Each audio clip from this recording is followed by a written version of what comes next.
The morning mist clung to the ancient towers of Silvermere like ghostly fingers, reluctant to release their hold on the elven capital. High Enchantress Lyralei Starweaver stood upon the crystal balcony, her silver hair catching the first rays of dawn as she gazed across the whispering woods. For 3 centuries, she had watched the sun rise over these lands, but never had the morning light seemed so dim, so tainted with foreboding. A shadow passed overhead, not the gentle glide of a cloud, but something vast and terrible that made the very air tremble. The birds fell silent. The wind itself seemed to cower. Lyralei's pointed ears twitched as she heard it, the deep rhythmic thunder of massive wings beating against the sky. "My lady," came a breathless voice behind her. Kale Moonwhisper, her most trusted advisor, rushed onto the balcony, his usually pristine robes disheveled and his face pale as winter frost. "The scouts have returned from the northern reaches. The reports, they're worse than we feared." Lyralei turned, her violet eyes reflecting the weight of ages. "Speak plainly, old friend. What darkness approaches our lands?" "Malachar the Devourer has awakened," Kale whispered, the name falling from his lips like a curse. "The Black Dragon stirs from his 1,000-year slumber. 3 villages have already been consumed by his shadow flame, not just burned, my lady, but utterly devoured. The very essence of life has been drained from the land itself." The High Enchantress closed her eyes, feeling the ancient wards around Silvermere pulse with alarm. Deep in the vaults beneath the city, the starlight crystals that had protected her people for millennia were growing dim, their power being slowly siphoned away by some terrible force. "And the dragons of the sunward peaks?" she asked, though she already feared the answer. "Gone to ground, every last one of them. The dragon Lord Pyraxis has sealed the mountain passes and declared that no dragon shall leave their realm while the Black One flies. They will not aid us, my lady. We stand alone." Lyralei gripped the crystal railing, her knuckles white. She had lived through the War of Shadows, had seen her people's great enemy rise before, but this time felt different. This time Malachar seemed stronger, hungrier, as if his long sleep had only served to concentrate his malevolence into something pure and terrible. "Send word to all the elven realms," she commanded. "From the sunset shores to the frozen spire, every clan must know. The Second Shadow War has begun." As if summoned by her words, a distant roar echoed across the landscape. Not the noble cry of a dragon in flight, but something darker, a sound that spoke of hunger and endless night. In the distance, a column of black smoke rose from what had once been the prosperous trading town of Gold Meadow. The shadow was spreading, and time was running out. 3 days' ride to the north, beyond the scorched remains of Gold Meadow, lay the Dragonspine Mountains. These jagged peaks had been home to the last noble dragons for over 2,000 years, ever since the ancient compact between their kind and the Elves had been shattered by betrayal and pride. In the great cavern of Flameheart, carved from living stone and warmed by pools of molten gold, the Dragon Council convened an emergency session. The air shimmered with heat as 7 great wyrms arranged themselves in a circle, their scales gleaming like precious gems in the volcanic light. At their head sat Pyraxis the Golden, lord of all dragons and keeper of the ancient ways.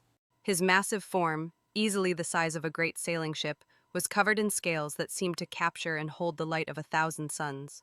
But today those golden eyes held only shadow and doubt. "The Black One flies again," rumbled Thornscale the Green, his voice like grinding stone. "Already his shadow has touched our borders. The sacred groves where I once hunted now wither and die.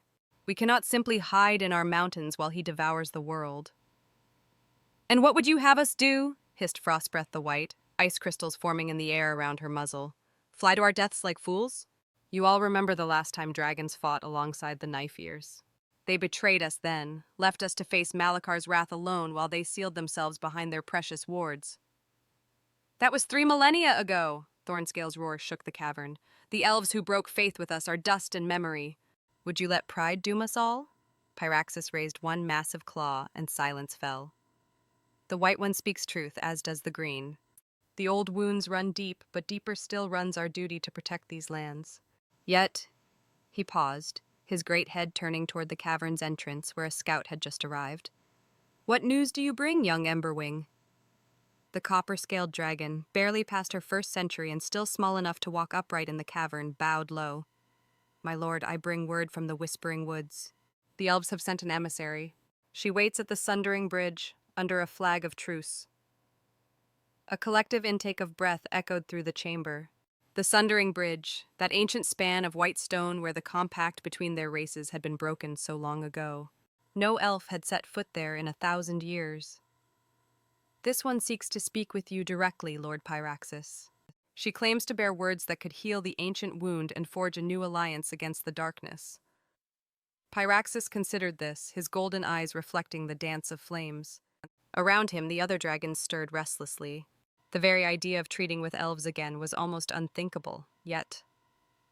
The black one grows stronger with each passing hour, he murmured. Perhaps it is time to see if knife-ear steel has grown any sharper in the centuries since their betrayal.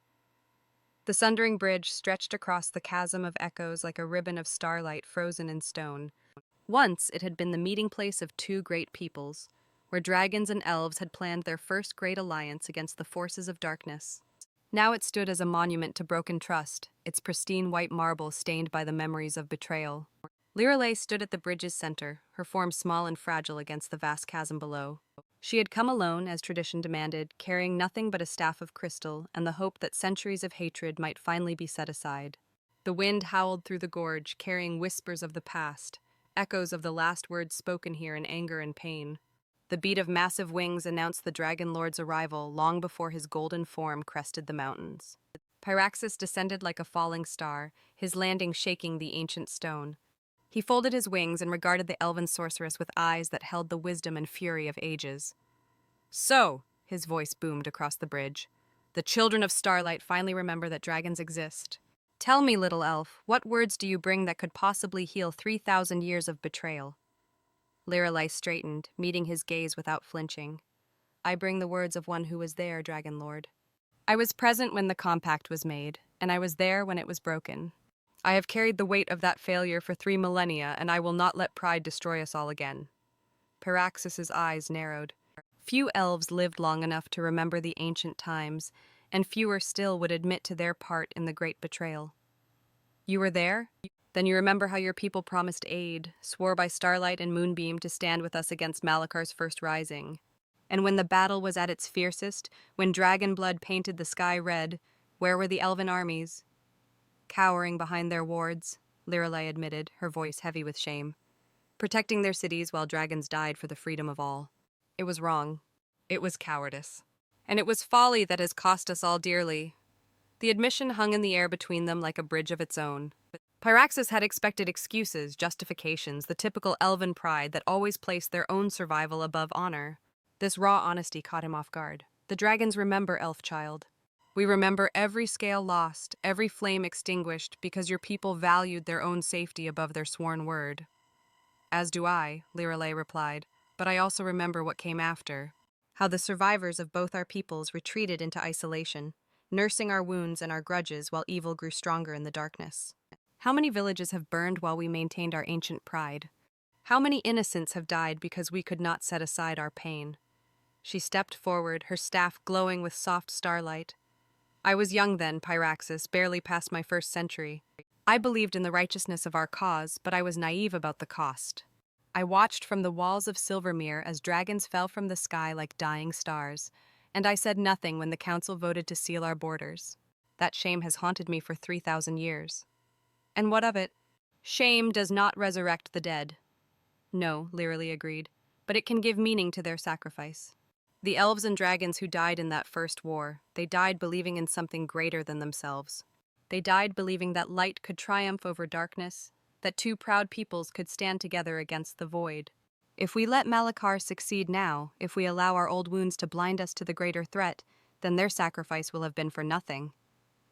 The Dragon Lord was silent for a long moment, his great head tilted as he studied the sorceress. Finally he spoke. "Words are wind, elf. What proof do you offer that your people will not abandon us again when the flames grow hot?"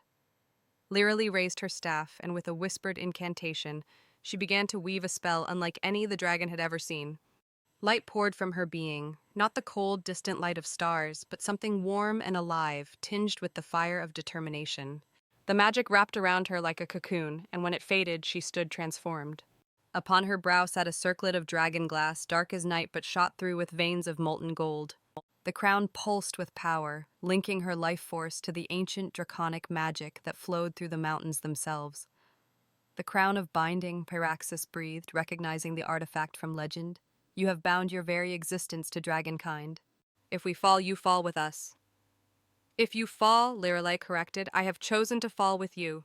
This is not about politics or strategy, Lord Pyraxis. This is about redemption. About proving that even the gravest wounds can heal if both sides are willing to bleed for forgiveness.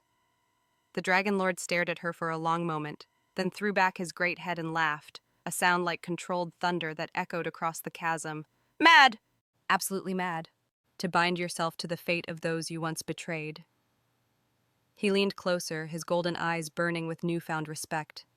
But perhaps madness is what we need. Very well, Starweaver. You have my attention. Speak your proposal.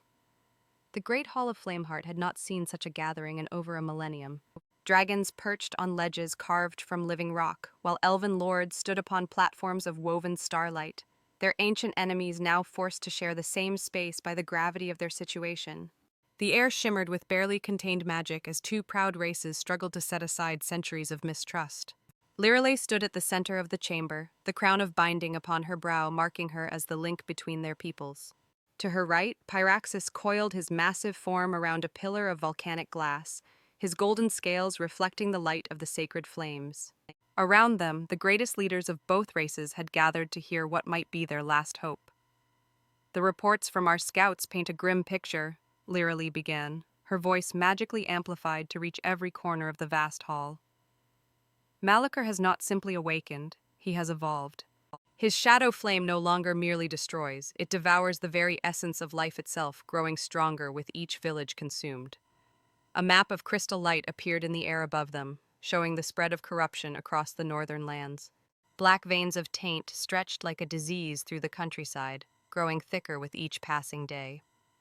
At his current rate of consumption, added Lord Commander Sylvian of the Moonguard, he will reach the elven heartlands within a fortnight. Our wards, weakened by millennia of isolation, cannot hold against this new power. Thornscale the Green shifted restlessly on his perch. And what of the dragon realms? How long before the shadow reaches our peaks? Less time than you might hope, rumbled Ironhide the Red, the eldest of the dragon scouts. The Black One learns from his past failures. He no longer simply ravages the land, he corrupts it, turns it into an extension of his own malevolent will. The taint spreads faster than any army could march. Frostbreath the White hissed, ice crystals forming around her muzzle. Then we are already too late. What hope do we have against such power? Even working together, we are but a shadow of what our peoples once were. Perhaps, Lyralei acknowledged, but shadows can hide many things, including hope.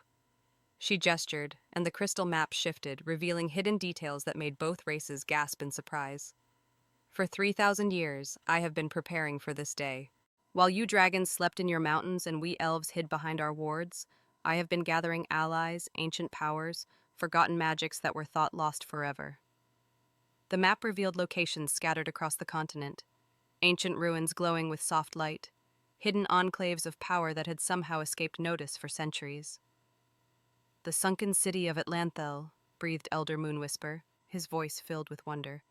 But that was lost beneath the waves during the first Shadow War. Not lost, Lyralei corrected. Hidden, protected by magics beyond Malachar's understanding. The merfolk who dwell there have maintained the old ways, keeping alive arts that we thought extinct. And they are not alone. The map shifted again, revealing more secrets. The Phoenix Lords of the southern deserts, the storm giants of the eastern reaches, the keepers of the sacred grove, all have been in hiding, waiting for the signs that would herald the final battle. The Black Dragon's awakening has lit beacons that have slumbered for millennia. Pyraxis raised his great head, golden eyes gleaming with something that might have been hope. You speak of legends, Starweaver. Pretty tales to comfort children in the dark. What proof do you offer that these mythical allies exist? In answer, Lyralei raised her hands, and the crown of binding flared with brilliant light. The air in the chamber began to shimmer, and suddenly they were not alone. Translucent figures appeared throughout the hall, beings of water and wind, flame and stone, their forms barely visible but their presence undeniable. I offer the proof of ancient pacts, honored across the centuries, she said, her voice now carrying harmonics that spoke directly to the soul. The Great Alliance was never just between elves and dragons. It was between all the children of light, all those who chose to stand against the darkness. We have been scattered, divided by fear and old wounds, but the bonds forged in that first great war have never truly been broken. One of the ghostly figures stepped forward, a being of living water whose form constantly shifted like ocean waves. When it spoke, its voice was the sound of distant tides and ancient wisdom. "The daughter of stars speaks truth," it said. "Long have we waited in the deep places, maintaining the old ways while the surface world forgot. But the shadow rises again and the time of hiding is at an end. The sunken city stands ready to honor the ancient compact." Another figure, this one crackling with barely contained lightning, added its voice. "The storm giants of the high peaks pledge our strength to the cause. Let the Black Dragon face the fury of wind and rain alongside flame and starlight." One by one, the spectral allies made their pledges, each representing powers and magics that had been thought lost to legend. As they spoke, the assembled dragons and elves felt something they had not experienced in centuries: hope, burning bright against the encroaching darkness. But even as the alliance took shape, a shadow fell across the chamber. The temperature dropped suddenly, and a wind that carried the scent of ash and decay whistled through the hall. On the crystal map, a new mark appeared, a growing stain of absolute darkness that was moving with terrifying speed. "He comes," whispered Lyralei, her face pale with dread. "Malachar has felt our gathering, sensed the reforging of the ancient bonds. Even now he flies toward our mountain stronghold." Pyraxis rose to his full height, golden flames beginning to dance around his massive form. "Then let him come. For the first time in 3 millennia, he will face the united strength of dragonkind and their allies. Today, we make our stand." The great hall erupted in roars and battle cries as both races prepared for what might be their final battle. But even as they made ready for war, none could shake the feeling that their enemy had grown far beyond what any of them imagined. The Dragonspine Mountains had never seen such activity. For 48 hours, the ancient peaks had been alive with the sound of preparation as allies from across the continent converged on Flameheart. The air itself seemed to thrum with barely contained power as magical energies of every description wove together in complex patterns. At the highest peak, the Dragon Lords had gathered their full strength. 17 great wyrms, representing every color of dragonkind, perched upon ledges of stone and crystal. Their combined presence was awe-inspiring: Pyraxis the golden with his radiant scales, Thornscale the green whose very breath could make forests bloom, Frostbreath the white who commanded the fury of winter storms, and Ironhide the red whose flames could melt steel in seconds. Below them, in the great courtyard carved from the mountain's heart, the elven armies had assembled. 10,000 strong, they represented every clan and kingdom from across the continent. Moonguard cavalry sat astride their silver elk, their armor gleaming with protective enchantments. Star archers tested their bows of crystal and starlight, each arrow capable of piercing dragon scale. The mage knights of the inner circle wove spells of warding and strength, their combined power creating a dome of protective light over the entire assembly. But the most remarkable sight was the arrival of their legendary allies. From the depths of the ocean came the forces of Atlanthel, riding upon creatures of living water and coral. Their armor was fashioned from scales of sea dragons and pearls of power, and their weapons gleamed with the cold light of the depths. The storm giants strode through the mountain passes like living thunderclouds, their eyes crackling with lightning and their voices booming like drums of war. At the very heart of the assembly, Lyralei worked feverishly to complete the great summoning that would bind all their powers together. The crown of binding upon her brow had grown brighter with each new ally that arrived, its dragon glass surface now shot through with veins of every color: gold for dragonfire, silver for elven starlight, blue for the ocean's depths, and purple for the storm-touched sky. "The ritual is nearly complete," she called to Pyraxis, who watched from above with keen golden eyes. "But I fear we may not have enough time. The darkness spreads faster than our scouts can track." As if summoned by her words, a great horn sounded from the watchtowers, the deep, mournful note that meant the enemy had been sighted. Every head turned toward the northern horizon, where a wall of absolute darkness was rising like a tide of night. At its center, a shape that dwarfed even the greatest dragons moved with terrible purpose. Malachar the Devourer had come at last. The Black Dragon had grown beyond all imagining during his long slumber. Where once he had been merely the largest of his kind, now he was something else entirely, a creature of living shadow and malevolent will. His scales absorbed light itself, creating a void in reality that hurt to look upon. His wings, when spread, seemed to blot out the very stars, and his eyes burned with the cold fire of entropy itself. "By the ancient flames," whispered Pyraxis, his voice filled with a mixture of awe and horror. "What has he become?" The answer came from the darkness itself, as Malachar's voice rolled across the mountains like thunder. "I have become what I was always meant to be, old fool. While you played at civilization and honor, I have transcended the limitations of flesh and scale. I am the hunger that devours worlds, the shadow that swallows suns. And today, I reclaim what was always mine by right." The black dragon's roar shattered stone and shook the very foundations of the mountains. Where his shadow flame touched the ground, the rock itself began to wither and decay, consumed by an appetite that could never be satisfied.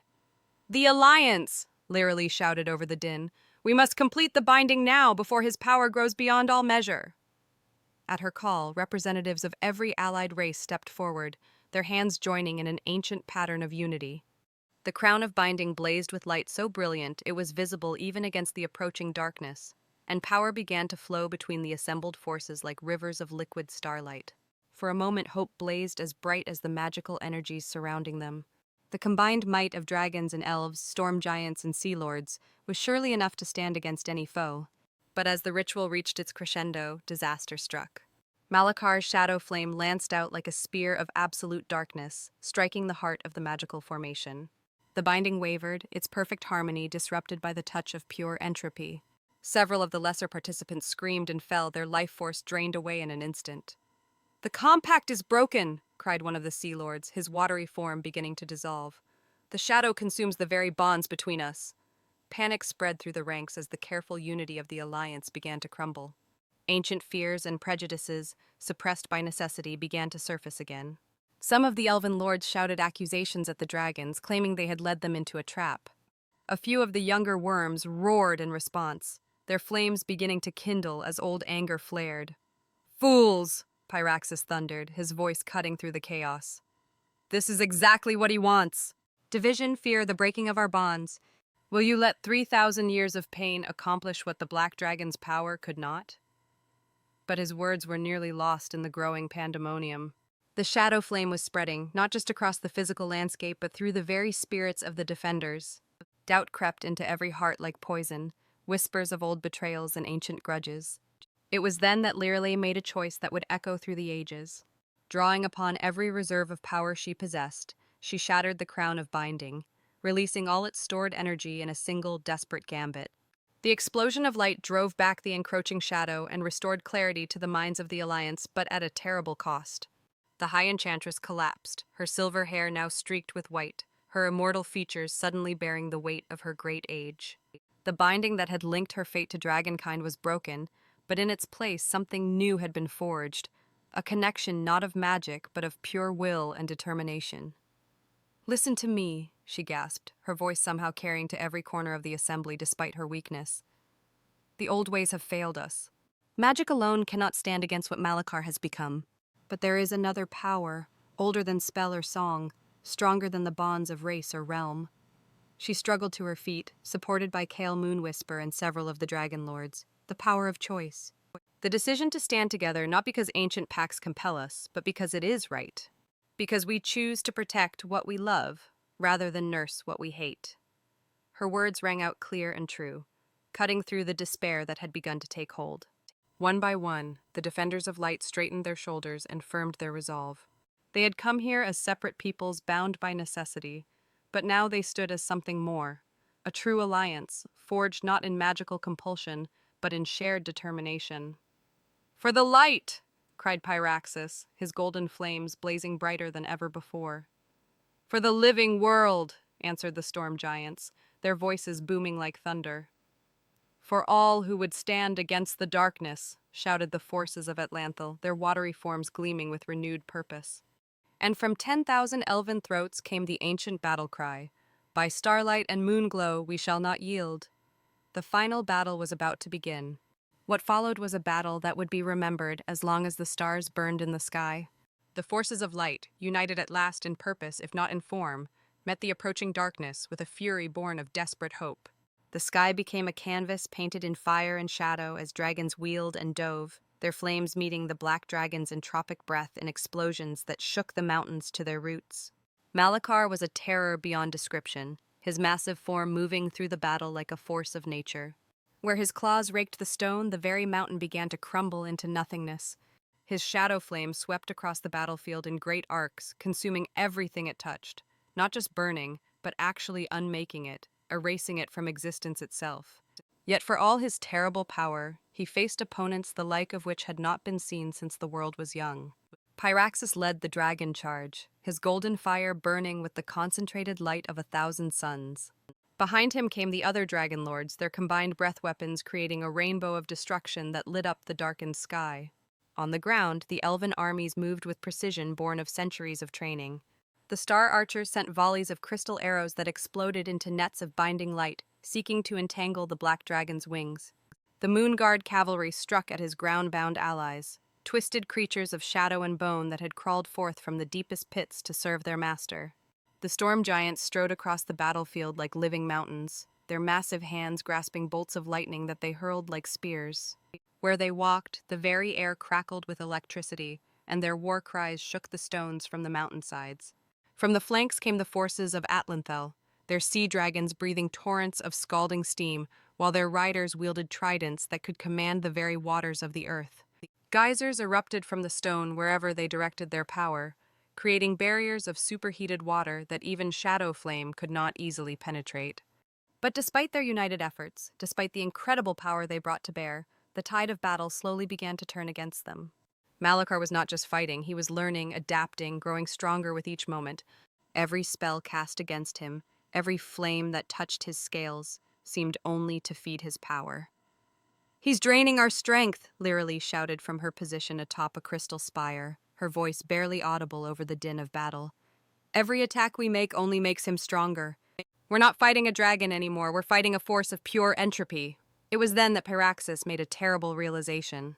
The Golden Dragon Lord, eldest and wisest of his kind, understood at last what Malachar had truly become during his long slumber.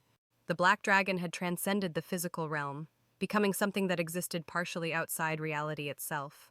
He was no longer bound by the laws that governed other creatures, no longer limited by the constraints of flesh and scale. "Fall back!" Pyraxis roared, his voice carrying across the entire battlefield. "All forces, fall back to the inner defenses! We cannot win this battle through force of arms." The retreat was orderly but desperate, with the dragons providing cover for the ground forces as they fell back toward the heart of the mountain fortress. Behind them, Malachar's laughter echoed like the sound of breaking glass, triumphant and terrible. But the black dragon did not pursue immediately. Instead, he settled upon the highest peak, his massive form coiling around the mountain's summit like a serpent of shadow. When he spoke, his voice carried the weight of absolute certainty. "Do you see now, little lights? Do you understand the futility of your resistance? I am become entropy itself, the ending toward which all things tend. Your alliance, your unity, your precious bonds of friendship and honor, all are meaningless before the truth of dissolution." His eyes, burning with cold fire, fixed upon the retreating forces. "But I am not without mercy. Lay down your arms, accept the inevitability of the end, and I will make your passage into darkness swift and painless. Continue to resist, and I will ensure that your final moments stretch into eternities of suffering." From within the mountain fortress, Lyralei felt despair creeping into her heart like ice. They had thrown everything they had at the Black Dragon, and it had not been enough. How could they hope to defeat something that had moved beyond the physical laws of existence itself? But then she felt a hand on her shoulder, warm, gentle, and utterly without fear. She turned to see an elf she did not recognize, though something about his ancient eyes suggested he was far older than his youthful appearance indicated. "Who are you?" she whispered. The stranger smiled, and for a moment his form seemed to shimmer, revealing something that might have been Starlight given living form. "I am a friend, daughter of the Twilight Realm, and I bring word from powers that dwarf even the Black Dragon's newfound might." He gestured toward the chamber's great window where the darkness of Malachar's presence blotted out the stars. "You are right that he has transcended physical law, but wrong to think that makes him invincible. There are older laws, deeper truths, and he has violated them in his hunger for power." The mysterious figure raised his hand, and suddenly the chamber was filled with a presence that made even the mountain itself seem small and fragile. The universe itself maintains a balance, child of Starlight. For every force of entropy, there must exist a force of creation. For every shadow that seeks to devour light, there must be light that creates new shadows. And when that balance is threatened, outside the very stars began to move. It started as a gentle brightening, as if distant suns were turning their faces toward the little world where light and darkness waged their eternal war. But then the sky itself began to shift, constellations wheeling in their courses as powers beyond mortal comprehension took notice of the battle below. Malachar felt it first, a pressure from above, a weight of attention that even his transcendent nature could not ignore. His triumphant laughter died in his throat as he looked up to see the stars themselves arraying against him, their combined light beginning to burn away the edges of his shadow form. "Impossible," he hissed, his voice for the first time touched with uncertainty. "I am beyond such things. I have transcended the laws that bind lesser beings." "You have transcended nothing," came a voice from everywhere and nowhere at once, speaking with the authority of creation itself. "You have merely borrowed power that was never yours to claim, stolen strength from the spaces between worlds. And now the debt comes due." The battle that followed was unlike anything that had come before. It was not fought with weapons of steel or spells of earthly magic, but with the fundamental forces that shaped reality itself. Light warred with darkness, not just on the physical plane, but across dimensions that mortal minds could barely comprehend. The dragons and their allies found themselves caught in the middle of cosmic forces, their forms beginning to shine with borrowed starlight as the universe itself enlisted them in its cause. Each warrior became a vessel for creation's response to entropy, their weapons and spells suddenly carrying the weight of stellar fire. But the price of such power was beyond imagining. One by one, the defenders began to burn away like candles in a hurricane, their mortal forms unable to contain the energies flowing through them. Even the mighty dragons found their scales beginning to turn to crystal, their very essence being transformed by the cosmic forces they channeled. "We're dying," gasped Thornscale the Green, his massive form already half-transparent as starlight shone through his scales. "The power, it's too much for flesh to bear." It was then that Lyralei understood what the mysterious stranger had been trying to tell her. This was not a battle they were meant to survive, it was a sacrifice they were being called to make. To defeat entropy itself, they would have to give up their physical existence, becoming one with the forces of creation that opposed the Black Dragon's hunger. "We knew this day would come," she said softly, her voice carrying to every defender even as her own form began to glow with inner light. "When we swore our oaths, when we chose to stand together against the darkness, we knew it might cost us everything. But look what we have accomplished."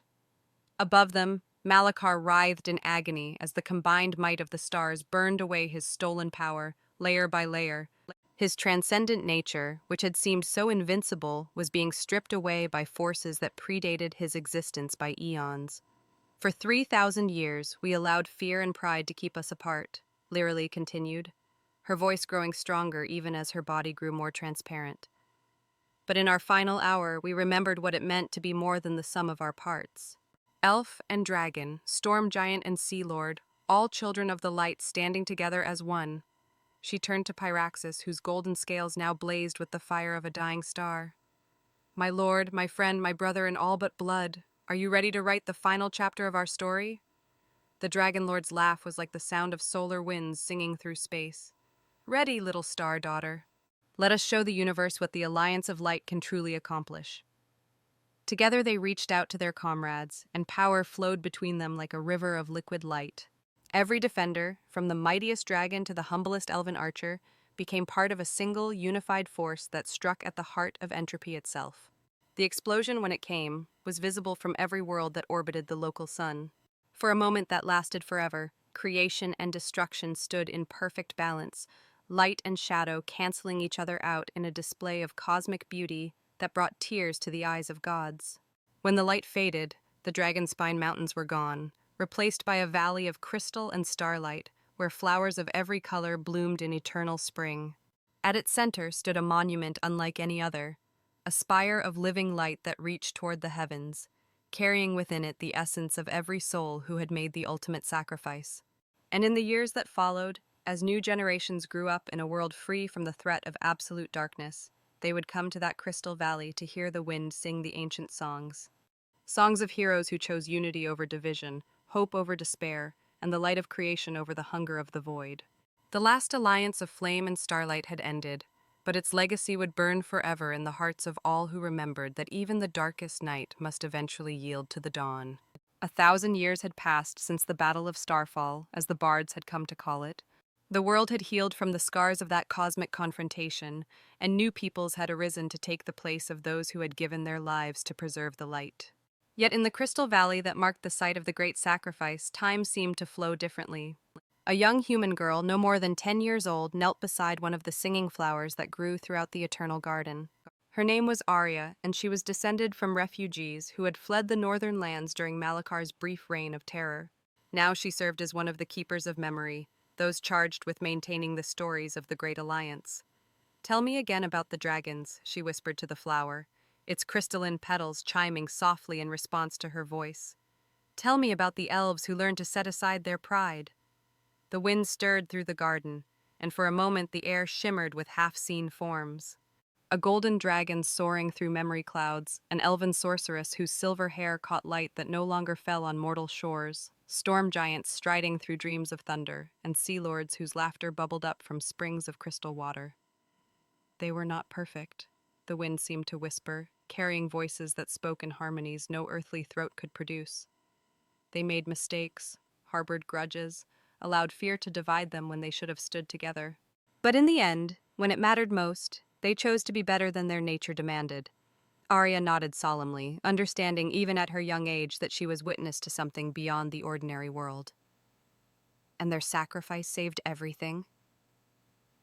Not everything, came the gentle correction, and now she could almost see them, translucent figures moving through the eternal garden, tending flowers that bloomed with memories and watering trees that bore fruit of pure possibility. But enough. Enough to give the world another chance, another beginning, another opportunity to choose light over darkness. The ghostly figure of Lyralei Starweaver knelt beside the child, her form wavering like candlelight, but her smile warm and real. "That is all any generation can do, little keeper. Pass the light to those who come after, and trust them to kindle new flames from the embers of old sacrifice." "But you're still here," Arya said, reaching out to touch the elven sorceress. Her hand passed through the phantom form, but she felt warmth nonetheless. "You didn't really die, did you?" Pyraxis materialized beside his old ally, his dragon form now made of living starlight, but somehow more real than any flesh had ever been. "Death is just another word for transformation, young one. We gave up our physical forms, but in doing so, we became something greater.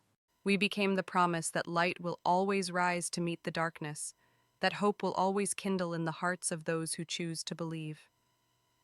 Around them, the eternal garden pulsed with gentle radiance. Every flower, every tree, every blade of grass was a testament to the power of unity over division, of sacrifice for something greater than oneself. It was a living reminder that even the gravest mistakes could be redeemed, even the deepest wounds could heal, if beings were willing to set aside their pride and stand together against the dark. "Will the darkness come again?" Arya asked, though she already knew the answer from the stories she had been taught. "Always," Lyralei replied, her voice carrying the weight of eternal wisdom.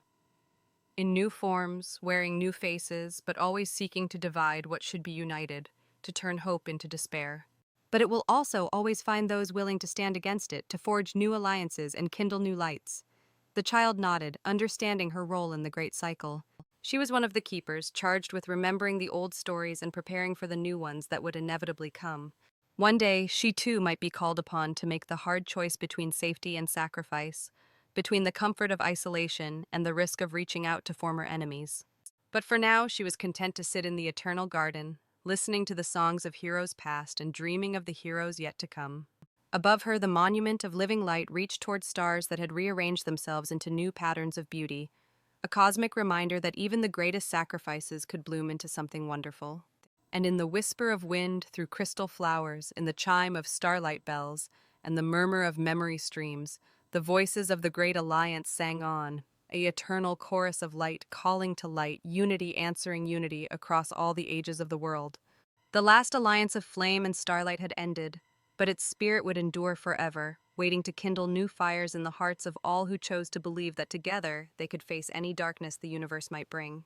Thus ends the tale of how enemies became allies, how the divided learned unity, and how the light of sacrifice illuminated a path through the deepest shadow. May their memory burn bright in the hearts of all who hear this song, and may their courage inspire new alliances in the battles yet to come.